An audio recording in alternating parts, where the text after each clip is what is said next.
The whole house is clean. And, brother, it better stay that way.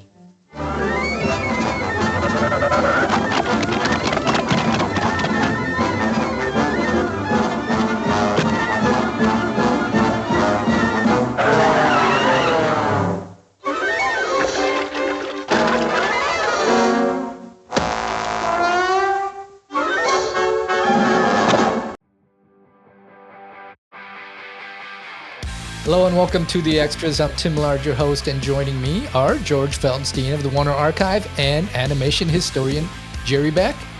We're here to review the recently released Tom and Jerry Golden Era Anthology Blu-ray. Hi, guys. Hello, hello. I assume you spent the weekend, like I did, reviewing this brand new Blu-ray, and it's fantastic. I love it. It's a really it's a day of celebration. It's finally here. All of those Tom and Jerry cartoons on one release. Amazing. What are your thoughts? Well, it's about time. I was going to say at the beginning of 2025, which has certainly been very much of a roller coaster of a year for the world. But at the beginning of 2025, I was looking forward to the CinemaScope Tom and Jerry collection.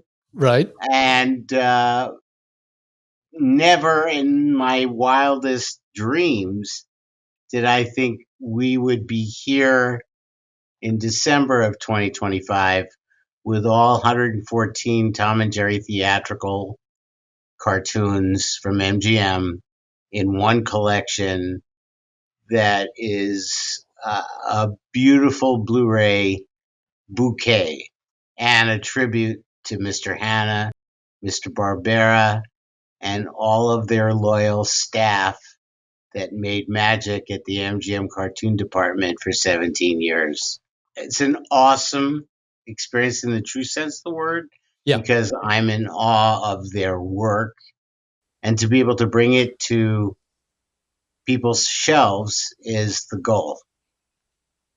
Yeah. Well, it's a real day of celebration because of that. I mean, you had no inkling of this, as you just said, and here we are. I know the comments and the lead up from the fans has been, wow, I never expected this. And that's, I think, how a lot of us are feeling and enjoying it. And Jerry, wanted to get your take. I mean, this day for you, it's a very special day as well. Well, George, remind me, George and I have been doing this sort of thing for years. When was we did the Laserdisc set, The Art of Tom and Jerry? There were 3, not counting the Chuck Jones one. That's the thing. We had to do 3 sets. Did we have the Lady of the House shorts on those? We didn't have any special features. We didn't have any special feature. Well, okay, but did we have the cartoons that featured that character? Yes, but they were edited. Yeah. We had the versions that Turner Broadcasting would let us release. To give people context, for those who don't understand, this is very confusing to people. Okay. But I'll do this really fast. 1986, Turner Broadcasting buys MGM UA Entertainment Company. March 1986. As part of that transaction, United Artists Corporation is sold back to Kirk Kerkorian. So you've got MGM Entertainment Company, you've got United Artists Corporation. There is no more MGM UA. 3 months later, Ted can't afford to keep the studio, sells the name MGM and the logo back to Kerkorian, keeps the library, sells the lot and the lab to Lorimar, and MGM Entertainment Company, which was Ted's company, had to change its name since the name was sold to United Artists and the Leo logo was sold to United Artists. Ted was left with the library. That became Turner Entertainment Company, part of Turner Broadcasting. It was 1986. MGM UA Home Video was part of the Kerkorian-controlled post-merger stuff in 86. And that's where I ended up working. And we had the home video rights to the Turner-owned MGM library, which cuts off at the end of April 1986. So during that time, I was eventually running MGM UA Home Video before I moved to Time Warner. And that was when Jerry and I began our Laserdisc sets, starting with Golden Age of Looney Tunes and then Art of Tom and Jerry, Complete Tex Avery. But the masters for those sets came from Turner Entertainment Company and Turner Broadcasting. 1996 is when Turner Broadcasting was purchased by Time Warner, and Turner Entertainment Company became part of Warner Brothers. So that is how these MGM Tom and Jerry cartoons have been owned by Warner Brothers for almost 30 years now.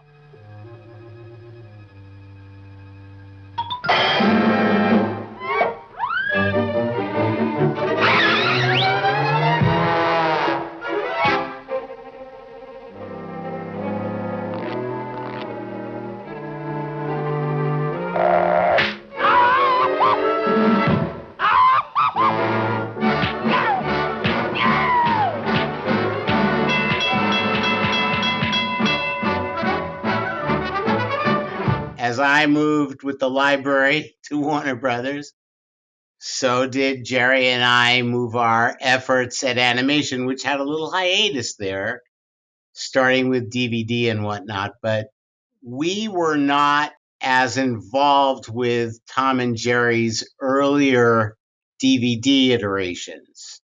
I certainly wasn't. Right. Well, that's I because had a peripheral involvement, but I was theatrical catalog, so I wasn't really supposed to be involved. I did help with the Looney Tunes, which Jerry and I, collaborated on, but I had no involvement with the earlier Tom and Jerry DVD and Blu-ray iterations. And there was a lot of back and forth about how to approach them. And the fact that Warner Archive got its shot to do Tom and Jerry CinemaScope was very exciting. And it really wasn't until after that hit the market that one of my colleagues within the greater Warner Brothers Home Entertainment said, let's do something big for Tom and Jerry's 85th anniversary before the end of the year. And that created where we are now. So I just wanted to clarify that because there is still a lot of confusion, because since 1986, the company that operated and operates now as an Amazon-owned company, Amazon MGM, is not actually the corporate successor to Metro-Goldwyn-Mayer. They are MGM in name only. They are the corporate successor on paper to United Artists Corporation. So a lot of people 100 years of MGM. Well, not really. Yeah. It's a actual, the entity lives on at Warner Brothers. And that's why Tom and Jerry have played a very, very important role within Warner Brothers, because there have been numerous Tom and Jerry new animation projects, direct-to-video things, and there was a theatrical feature, and there have been things done for television. And we're not here to talk about that. We're here to talk about the absolute prime golden age of Tom and Jerry, as overseen by Bill Hanna and Joe Barbera at the MGM Cartoon Department, beginning with Jasper the Cat, 1940, Puss Gets the Boot. And this collection has all the cartoons, uncensored, uncut, and that's an enormous achievement, especially as a beautiful high-definition Blu-ray.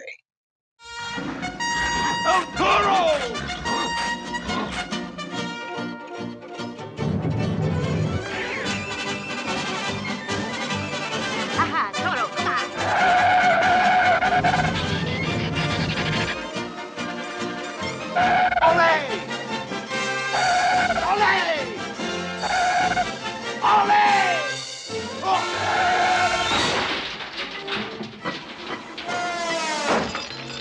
So really, it's been almost like 40 years that you guys have been working on Tom and Jerry at some level, and this is the first time, I mean, that it's all in one release. It's all I in one think the release. first time was the Cartoon Movie Stars video Oh, yeah. cassettes. Yeah.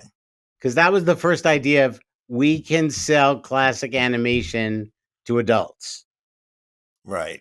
I And do. that was Looney Tunes, that was Tex Avery Screwball Classics Volume 1, that was Tom and Jerry. Oddly enough, in the VHS Betamax era, we didn't have initially a problem with censorship of the cartoons, the Tom and Jerry's. But the laser discs that came, there were 3 of them. The first 2 were all the Hanna-Barbera cartoons. Yep. But if you look back, the retail price, I think, was $125 a set. So And this you is needed de-inflation. multiples. Yeah, yeah. So double that. So it's very exciting. The one thing that's wonderful about those box sets, though, you had the size to create Yeah. beautiful packaging, beautiful inserts, and I still have a sealed copy of all those sets. Ooh. But I haven't put a laserdisc in a laserdisc player in a very long time.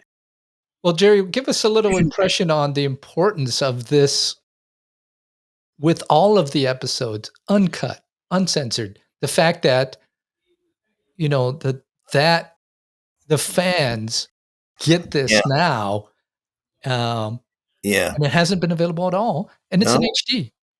Yeah. No, this is a real what's the word? Showing respect to the fans. The cartoons are a commodity. The MGM, the companies that had the rights to put them out have, there was a lot of cartoons. There were many multiple ways to put those cartoons out on various types of sets. You can do it by theme, you can do it by this, you can do it by that. The bottom line is this is a work of art. These are great Hollywood cartoons. They may be the best Hollywood cartoons.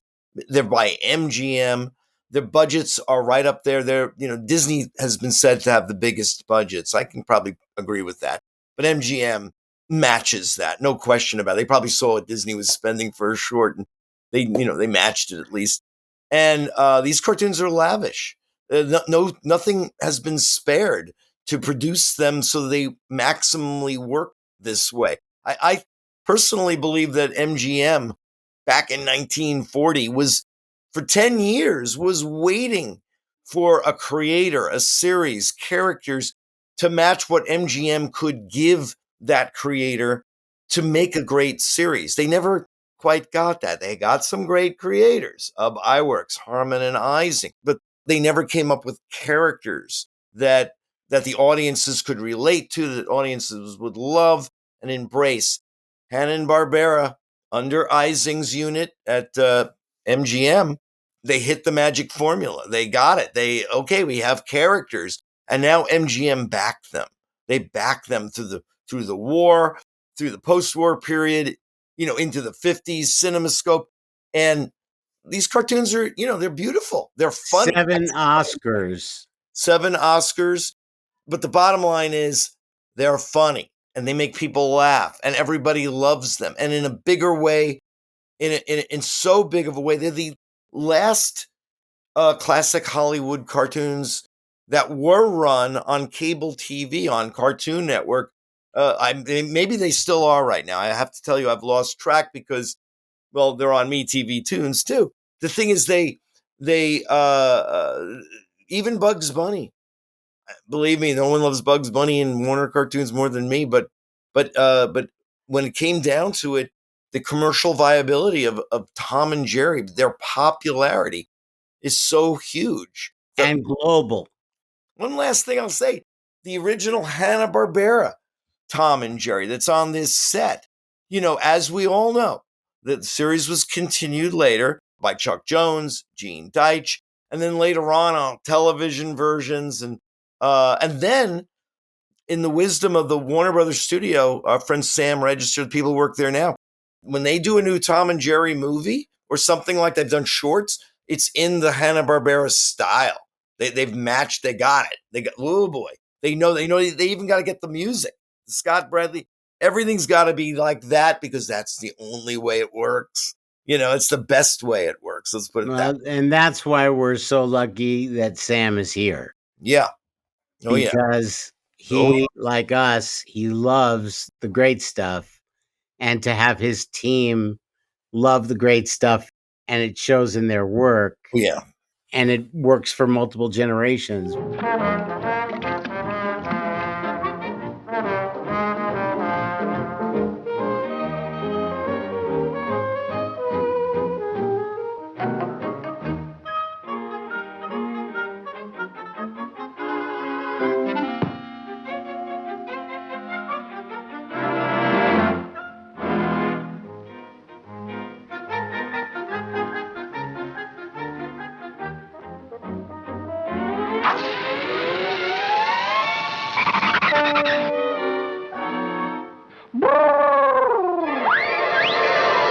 I think that's the other thing about Tom and Jerry that's so important is the characters never lost their popularity since being introduced 85 years ago.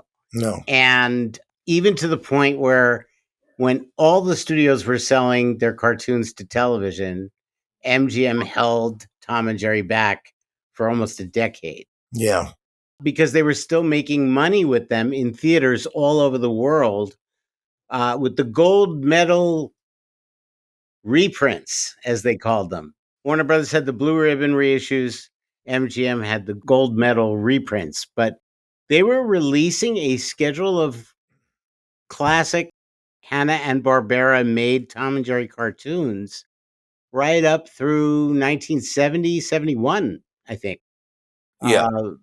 And that also is one of the factors in what creates problems for us in the surviving film elements, because the cartoons were so popular, the elements were used a great deal, and that has caused some problems in trying to do the work we can do, which is something we can talk about as we get down the pike. But a lot of love went into creating this set. And I've mentioned this before when we announced it, but a colleague of mine here at Warner Brothers Home Entertainment, this colleague was dedicated to seeing that all the cartoons got released uncut and as a celebration of their 85th anniversary. And the tenacity and passion of this colleague is chiefly responsible for this getting all of the blockades pushed down so the cartoons are complete, uncensored. I think Jerry mentioned that one cartoon, Yankee Doodle Mouse, had something on it that was tied to the titles during the war that was cut for reissue that doesn't exist anymore. But that's the only thing I can think of that is not part of the original cartoon. They're all ostensibly uncut and certainly uncensored. And that the Blu-ray has a whole bonus disc with hours and hours of special features, including there's a whole story behind two of the special features, which we can talk about in a moment if you like.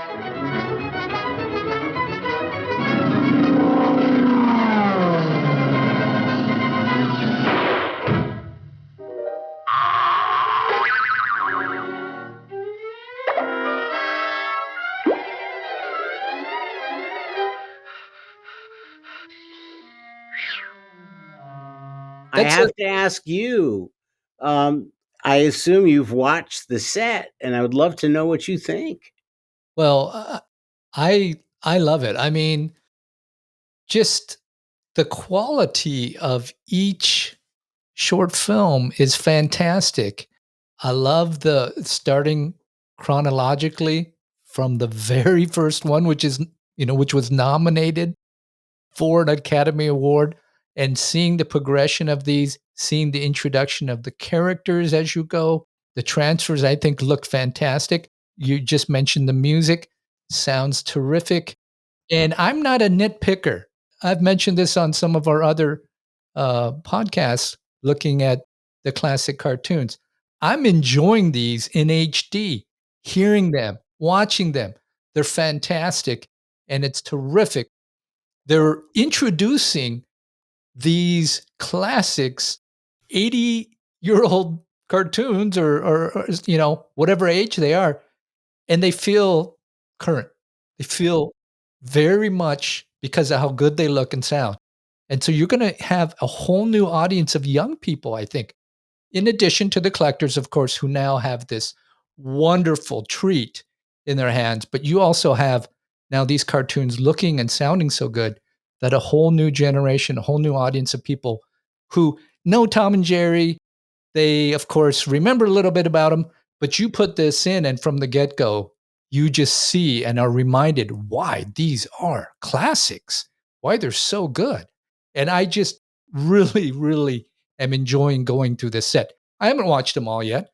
I'm what, 2-3 discs in, and I watched all the extras, of course, because we want to talk about that. But they are great, and I'm loving it. And I think this is just a treat for both the collector and, of course, just any animation fan.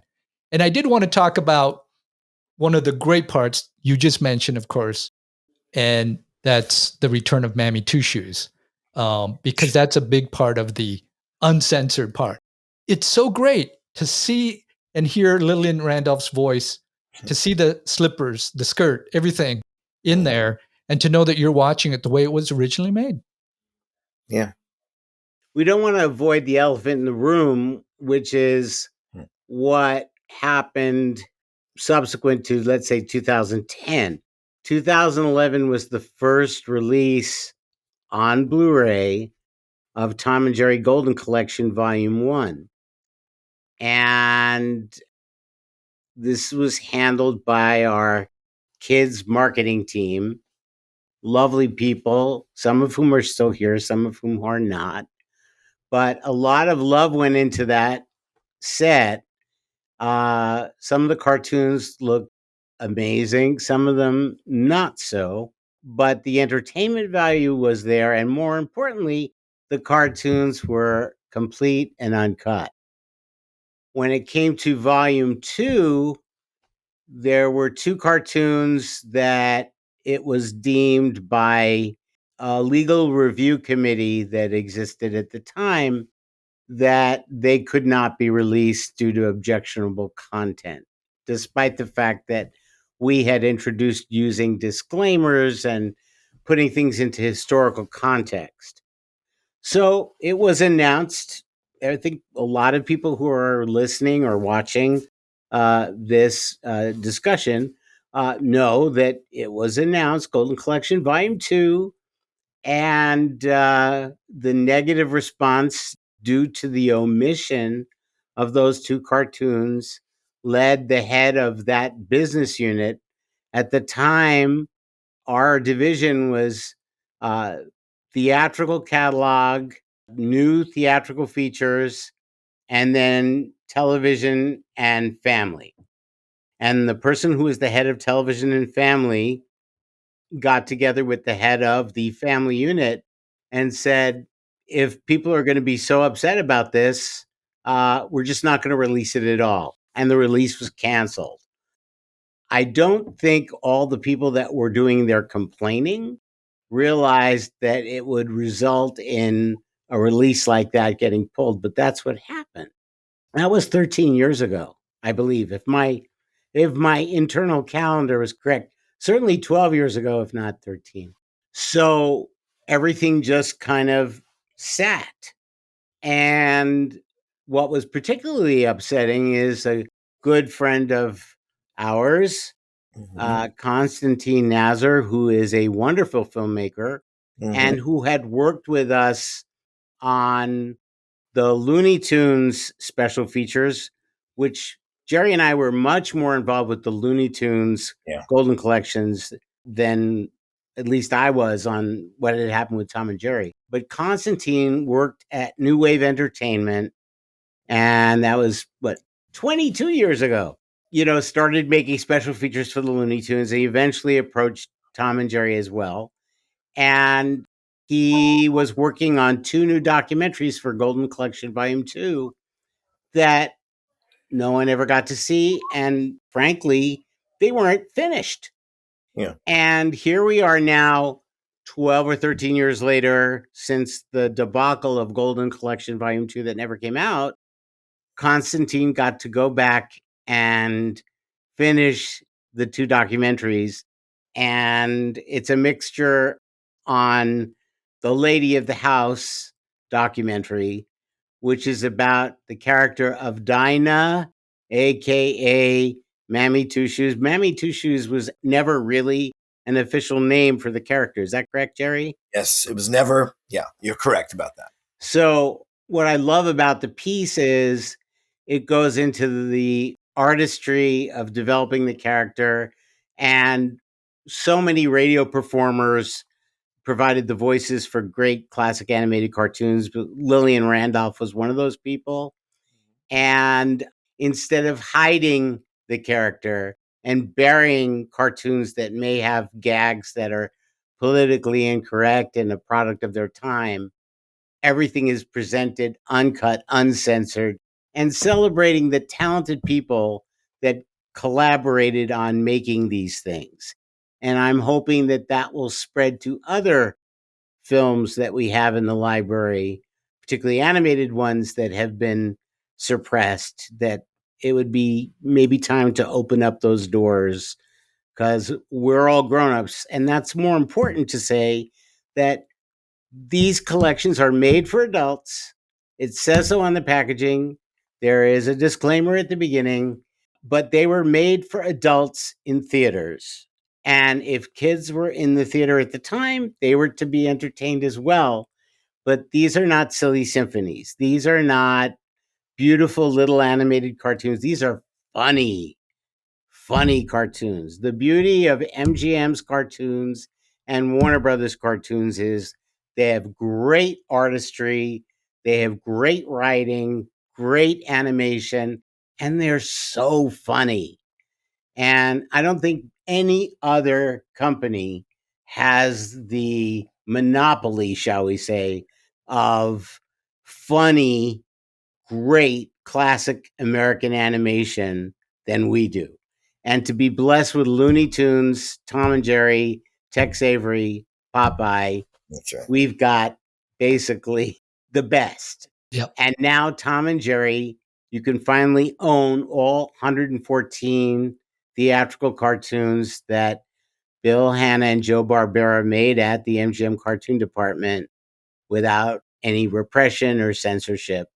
And that's quite an achievement. And it would not be possible without the passion and persistence of my colleague, who I will not name, to avoid the amount of telegrams, if they still had such things, that this person would get thanking them. I'm very glad that everybody pulled together to make this happen, because they saw that it made tremendous sense. And the net result will be, I hope, thousands and thousands of people being properly entertained and their days brightened by the joys that are to be had watching the cartoons in this collection.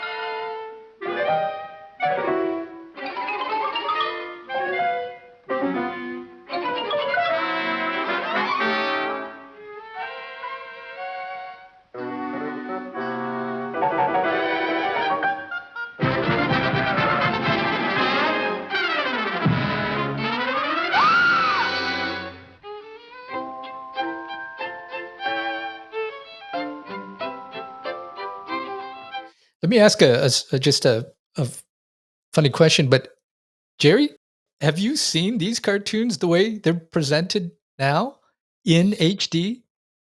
No. No, I this is say this that even you are seeing something fantastically new. there were many times where I had the disc on. I was sort of reviewing it. I do other things while I have it on. I listen to the sound, and I'll look up at the picture, and more than I can ever remember, maybe except for the Looney Tunes, George knows this, but I looked up and I couldn't look down. I couldn't look down because the crystal clarity of some of the cartoons on here that I'd never seen that way before was killing me. It's so clear. You can, to me, I call it, you can see the cells in the background. You know what I mean? You can see that it looks brand new. I don't know. That's an experience I love because it's the way people saw it when these cartoons first came out, when they were first on the big screen. The colors. I mean, Yeah. it's amazing. You know, we've had Tom and Jerry on Blu-ray before, but this time around, the way it's done and in order, you know, as a historian, with whatever that means, as an educator, a teacher, teach the history of animation. This is a great way to learn animation and learn what happened, how these characters evolved, and they did. You know, the Tom and Jerry of Puss Gets the Boot is completely different in style and look from Tot Watchers, the last one. And yet they're Tom and Jerry. They're Tom and Jerry all the way through. You know, the personalities are there. And it's great.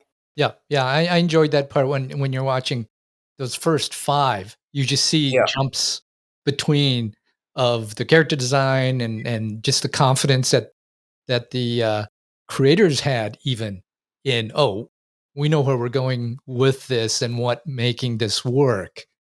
We live in a world today where if somebody was pitching a cartoon, they have to pitch it completely formed, whether it's SpongeBob or Scooby-Doo even. It had to be, here's the characters, here's what they look like, here's the stories, here's the backgrounds. They didn't do that back then. Nobody came in and pitched Bugs Bunny or Tom and Jerry. They developed the characters on screen. And we get to see that in the first 5-10 cartoons. We get to see the characters come to be, you know, and then they hit their stride, you know, by the war years, by the mid 40s. And it's, you know, it's the Tom and Jerry we love. Yeah, yeah.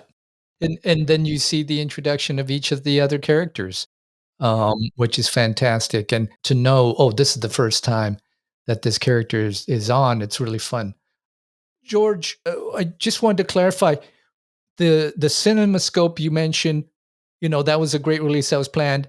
Was not known then at that point that this release was going to come out. But I just want to clarify if some people did just want to know, are all of them included here? Obviously, the answer is yes. And that includes also the 3 bonus cartoons that were on that release? That's correct. Yeah, yeah.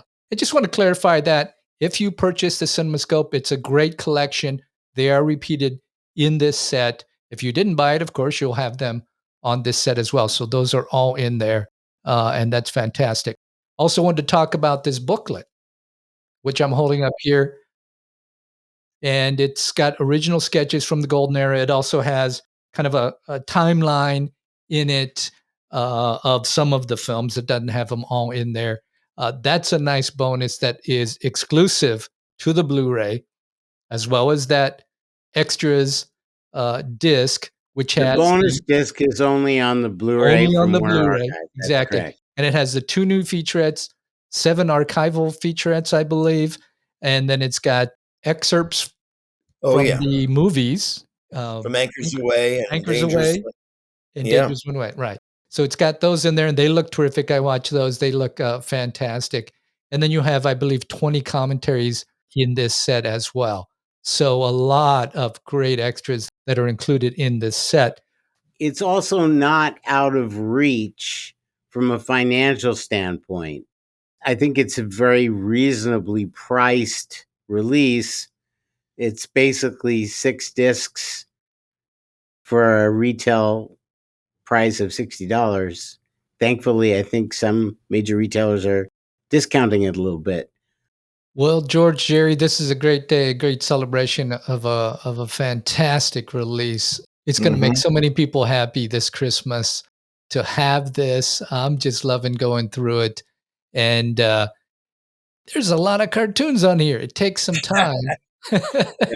And it's And fun. a lot of special material, because all the special features from all the previous collections, including the two new ones, which are quite substantial. Yeah. But everything from the past was repurposed here. So it's really a celebration to honor William Hanna and Joseph Barbera. Long may they reign.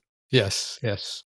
Well, as always, George, Jerry, thank you for coming on and explaining to the fans all the work and all of the people who should be thanked and celebrating as fans. You say this all the time, George, how, Jerry, you guys are fans too. You're not just animation stars, you're fans of these. You've been working on these since the 80s, in one various form or another. And the joy to bring them out now in HD in one set, uncut, uncensored, and now available for everyone. It's fantastic and a great celebration. So thank you for coming on the extras, as always, to share that with the fans. You're welcome. Thank you, Tim. Well, thanks again to George and Jerry. It's always great to hear directly from them about these fantastic animation releases from the Warner Archive that they've worked on so tirelessly over the years to bring to us fans. If you haven't yet ordered your copy of the release, there is a purchase link in the podcast show notes. I highly, highly, highly recommend it.